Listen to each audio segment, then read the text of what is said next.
We are in a real estate boom. No, we're in a real estate bust. No, we're in a real estate boom. Well, it depends. Actually, it's kind of both. Yeah, we'll talk about that in just a second.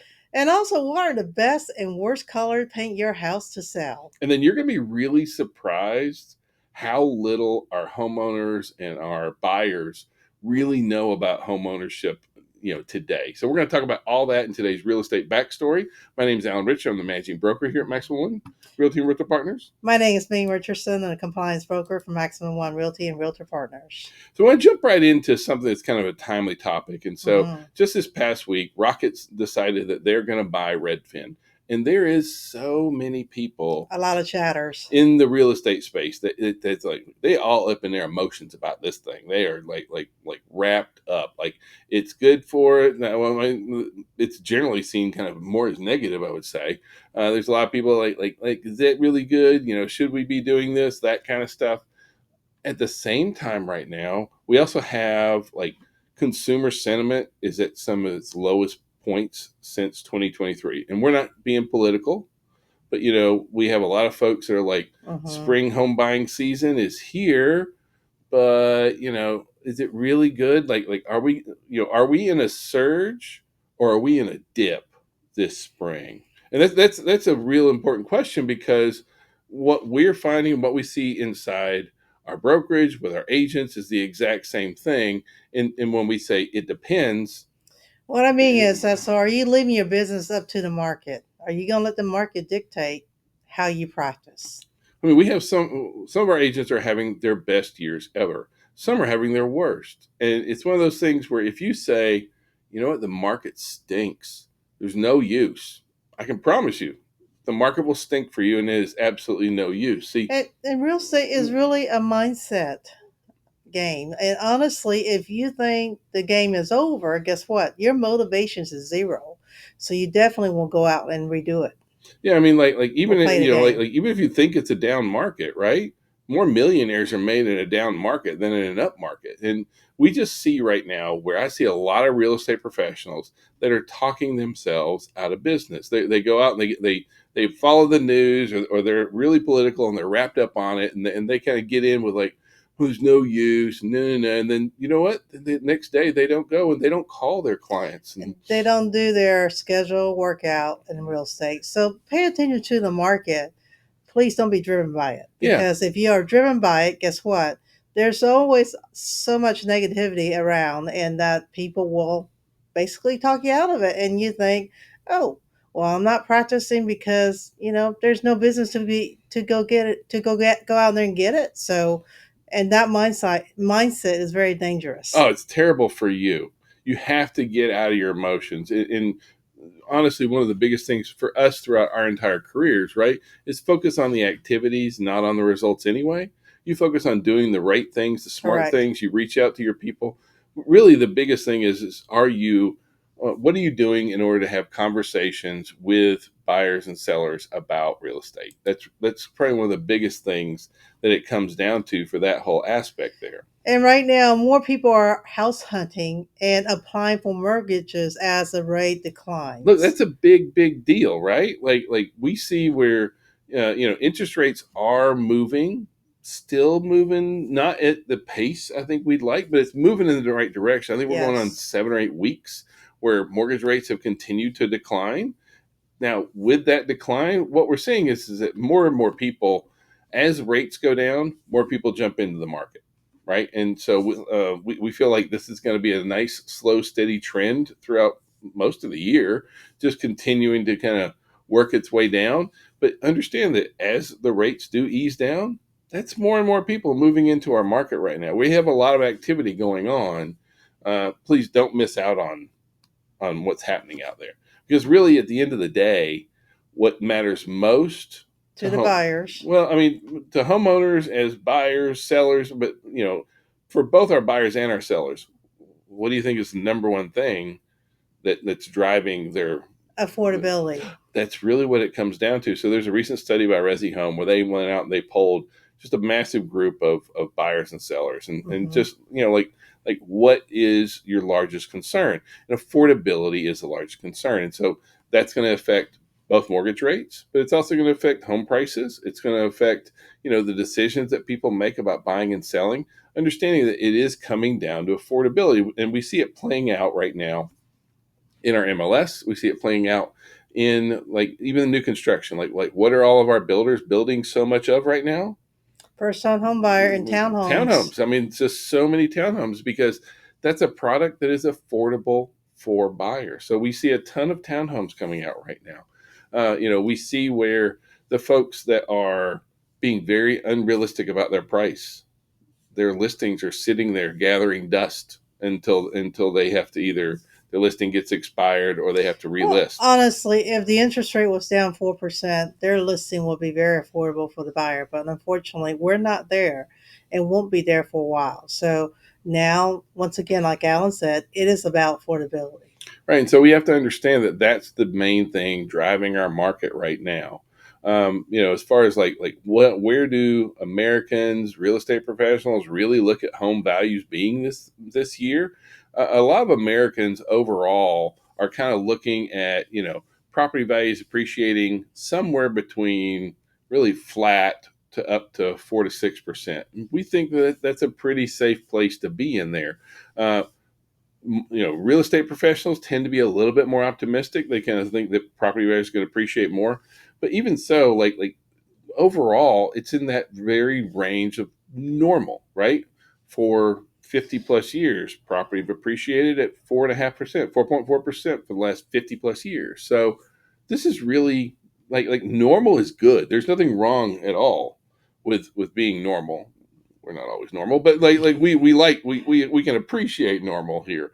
Now, the folks who are probably the most pessimistic in the real estate space are our builders. The builders are Hmm. really worried, and so we see that going on from a lot of. But our builders have a lot of concerns from tariffs to material prices and labor and all that kind of stuff. So they're kind of talk to your builders. They need a hug. They have a lot of stuff going on right now, but Absolutely. they do kind of feel it is a little bit more pessimistic. Our builders are definitely more Well, it's pessimistic right now. because their source of costs has varied. And so when you have a flexibility in that when you have an X amount margin that you have to meet and that margin just increased, then you're trying to scramble and figure out what to do next to make up for that margin. Yeah. So that's why they're a little pessimistic right now about it. Now, a real estate site called Fixer, they do a Hmm. lot with rehabs and those kind of things. And they went out, they pulled a bunch of real estate professionals and interior designers, the whole nine yards, and was looking at what are the best colors that really help to add value when you're selling a home. And that for us is what's most important, right? Because when we talk about paint colors, we're not talking about paint colors that you like or that your buyer or seller like. I don't care what they like. I care what sells. Correct. And most of the time that tends to be much more neutral, middle of the road, bland, that kind of stuff, because anybody's furniture styles works with it, that kind of thing. But when asked, okay, what's the best paint color for interiors? Overall, the vast majority was warm and soft whites. Soft and warm whites were just that, white is the new white again. The second most likely color is grayish. It's that gray, with a hint of tan in it kind of thing. Right. Yeah. Now, when it comes to like what are the best bedroom colors, bedroom colors Warm and neutral, yeah. or soft or warm white, or a earthy green color. Yeah, green actually came in number three for the first time I think ever. But not now we're not talking like pine tree green here. Now Okay. we're talking about very light sage green. Yeah, exactly. So those are really big. Now, when it comes to the exterior of your home, this one catches a lot of people off guard because a lot of folks think that I need a color that's going to hide dirt well Hmm. and do. But the number one, hands down, most popular among home buyers is Off white. off white. Yeah, off white is number one, followed by if your home has any natural wood colors, the natural wood colors are also in there. But the third is going to be a dark gray, and so we're not big fans of dark gray because it tends to be a little bit dark, which makes it look a little bit smaller. But overall, that off-white color is the biggest one. And sometimes our sellers have a hard time with off-white just because they're like, Well, well, it's going to that's show not their dirt. preference, but what I always remind the seller is that you're selling it. So you want to appease the general public, and this is the current colors that they're going for. And the reason this is so important for real estate professionals is, if I'm going on a listing appointment, and most of them, I mean, not most of them, but a lot of times you go on a listing appointment and your sellers or potential sellers are like, well, we're thinking about doing this, and they're kind of throwing things at you. It's important that you have this kind of information to put out there Hmm. because sometimes I'll think like, gosh, I was thinking about maybe making this bedroom pink. And Don't I do know that. that they want it to be Princess Peak, but what ends up coming out is Pepto Bismol, right? Or Nickelodeon green. Yeah, So yeah, please don't do yeah. that because those are a hard color to kilt over. Not only that, they're not as pleasing Really to bold, majority garish colors. Yeah, of yeah. the folks out there. I mean, as a buyer, you walk in, you see these really crazy Hmm. colors, and immediately you think, oh, we'd have to paint if we buy this place.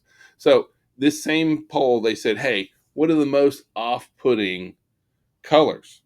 Number one, hands down, biggest one, Slime green. lime, not slime, lime green, lime green. Reminds Yeah, me of Nickelodeon yeah, colors. yeah. After that, bold pink. Like I said, the Pepto Bismol bedrooms, and I know, we wanted to make a princess room, but it didn't turn out that way. After that, reds. Reds are still one of those things that we still see a lot of folks who are like, we need a red accent wall. No, you don't. Guilty. Absolutely don't need a red accent wall. Guilty. Yeah. After that are purples. You know, then we come in with bold oranges and mustard yellows. So those are the ones that you really want to avoid. Again, it's really about being middle of the road. It's about appealing to the greatest number of people, and getting the hard part is a lot of times getting our sellers mindset around selling it. Like Ming said, right? You have to be Well, ready to they're so make that. used to a certain colors, and that's what fits their furniture currently. Yeah. So they, if you change the color scheme, and now their furniture doesn't look right in the setting, and that is not unusual. Well, but we want to appeal to the most number of people. So that's a big thing about paint. Now, one other thing that we want to kind of share with you here is, in talking with both our buyers and our sellers, is how long do things last? This is one of those that We're that talking about major appliances as well as major well, well, structure. well, things dealing with buying and selling, right? Hmm. We have some crazy disconnects on both buyer and sellers when it comes to how long something lasts. And so we've had sellers who say, you know what, I've had this HVAC for 40 years and it still works just fine. Okay, that's not normal, right? And that's They going to take be an great issue, care of it. right? and That's for and sure. and sometimes we had a buyer who said, this HVAC unit's 7 years old. It definitely needs to be replaced. No, it doesn't. Right. And so, like, how long do different things last? And so, just like when it comes to the interior, and now these are just average Guideline. lifespan in years, right? And this is how long things, just according to, all the sources, like how long are things actually lasting? Not what are they saying on the sticker, not what are they projected to, how long are folks actually using in good usable order these items? And so dishwashers last 9 years on average. Clothes dryers, washer and dryers, 10 years, a little bit longer. Our water heaters run 12 and a half years. Now you may think, oh gosh, it seems like it could last longer. They just fill up with scale and kind of rot out from the inside Hmm. on there. Same So, thing as cooktop and oven, yep, that's and also 12 and a half years. refrigerator typically go for another year or so. HVAC, believe it or not, it's only 15 years Well, but it on the depends. I average. mean, right, an HVAC unit for 15 years, that's the normal lifespan for an HVAC. We just see so many disconnects on both the buyer and seller side. A lot of times our buyers are like, "Oh my gosh, it's more than 5 years old. It's garbage." And our sellers like, "It's only 20." And so like we have to sometimes bring everyone into the range of being like normal here. Reasonable. Yeah. Now, Windows, what, 22 and a half years for Windows. Those tend to And last. around those time, you're looking at exterior door, gutter, and deck around about 20 Yeah. years. So, Now, roof and floors is around about 35 years. So those are big ticket items. yeah, yeah. The roof on average is 35 years. And this is another one where we hear all the time, this roof is 15 years old. It needs to be replaced. Okay, the average lifespan on a roof is 35 years. That's how Correct. long the average American home, like the roof lasts on the average American home is 35 years. And so if you say this thing's 15 years old, it has to get replaced, more than likely, just based on the averages, it's got 20 more years of life left in it before it necessarily has to be replaced, right? And so I know that there's different types of roofs. I'm not trying to get in that, but the, what we want is that you have the education that you need to really advise your clients when they say dumb things like I can't, there's no way it's still going to last any longer. Well, the average lifespan of And this I is. understand for seller perspective, they're trying to net out as much money they can. But if the HVAC is 30 years, they might want to think about it. And I know some sellers are meticulous, Mhm. and there's you can eat off their floor basically. But at the same time, machines are machines. They only last for so long. Yeah. And we want to kind of wrap with this, with kind of like some things that we really need to talk directly to the real estate community here. And that is primarily about homeowner education. A lot of times we get focused and wrapped up into, like how to buy a home, the whole, Right. all the processes that goes and the steps that goes along with buying and selling. But there's a recent study out, and it was They talking ask the about buyers, yeah, homeowner education basically. So go ahead. I'm sorry. it's okay.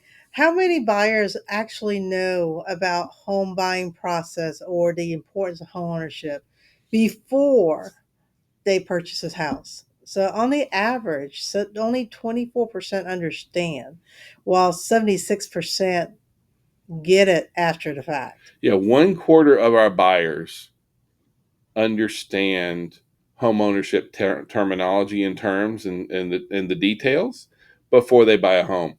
3 out of 4 homeowners didn't understand these terms until they had already bought the house. Right. And so I'm not saying they shouldn't buy the house. What I'm saying is you should know what you're buying. You should understand these terms. And so like when it said like, okay, what are the terms that they understand the least? Property taxes, property tax amount. 62% of our homeowners still don't understand property taxes.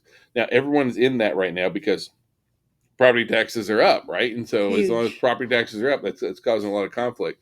After that, only a third of our buyers and sellers understand what a mortgage rate is, and then 1 out of 5 buyers don't understand what. Makes up the monthly mortgage payment. Right, and we have to make sure that we're being really clear to that. And that's one that I personally feel is a very important issue because there's a lot of places online. There are some online lenders, and they pitch principal and interest. They're saying you could afford Correct. this home for only this amount, but a mortgage is pity, principal, interest, taxes, and insurance. And so we need to be really clear about that because that's one of those really confusing things. It's kind of a bait and switch that we see being done out here. See, it's up to us to help educate our clients and prepare them for financially for home ownership. And this is a weird place for us to be. And I get it.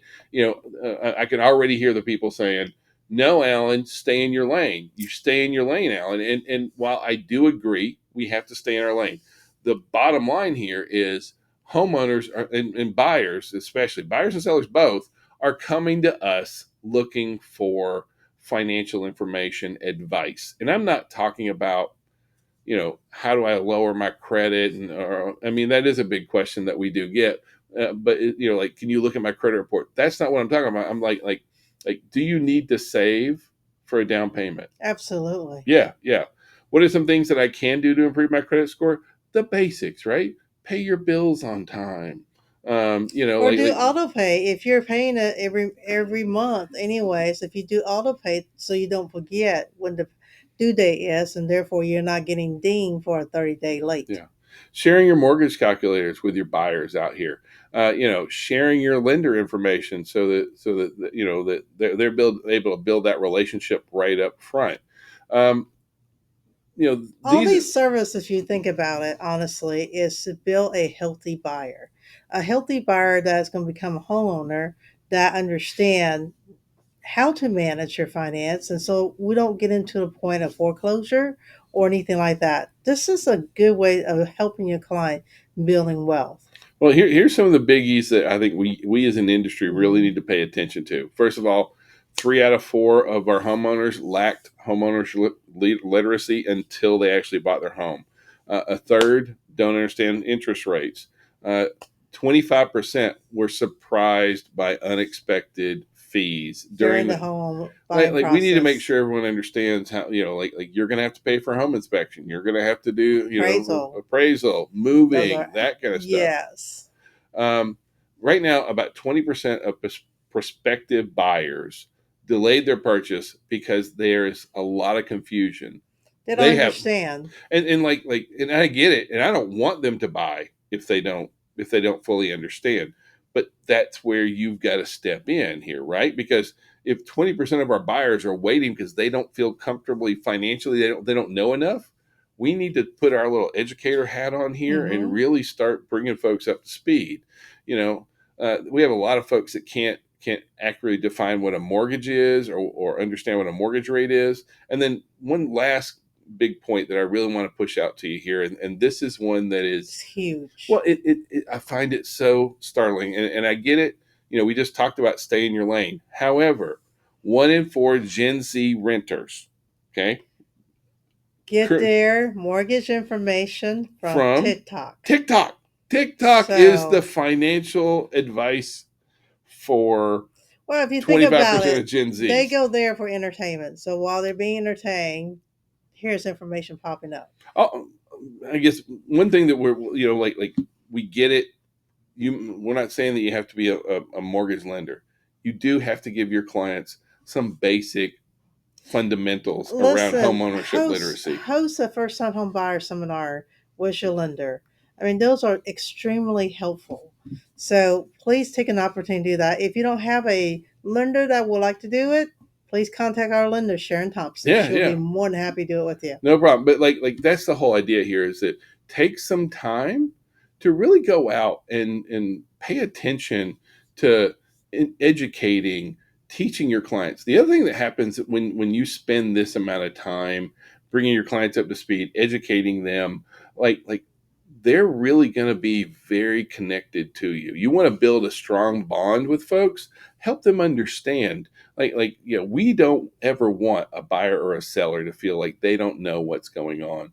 This is some of the best information that you can share. This is some of the best time that you can Mhm. have with your clients, and it helps you show your heart. It helps you show who you really are, what's really important, as opposed to just being one of those agents that has compensation breath, right? Like one of those people that just want to put them in a house. I want you to understand what you're buying. I want you to understand the financial aspects of it, all And that if kind of you have a stuff. servant heart, you really want to help them build wealth, this is part of the process. So don't skip the process and go to the end. So if you would like to get more real estate tricks, tips, ideas, please watch us or our mastermind down below. Catch any one of our CE class live in our offices. Yeah. Yeah. Our training calendar is mx the number one .com. training.com. Hope to see you soon. Thank you. Have a great day. Bye.